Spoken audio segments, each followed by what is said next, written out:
Split TV. Baka meron kayong mga error coins dyan. 20 pesos na error coins.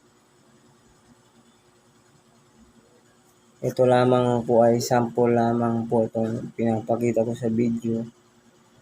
Hindi po siya error. Naghanap po ako ng error coin. Yung dalawa yung tenga. Dalawa yung tenga niya. Ito isa lang yan. Error coin. Kahit anong year. Basta error coin. Binibili ko po yan sa depende sa kondisyon ng ating coin.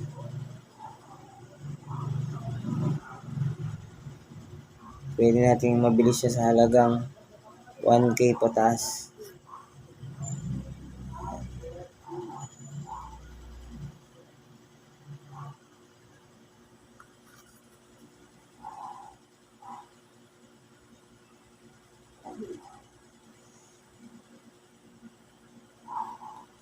Baka meron kayong naitatabi dyan, mga kasukli.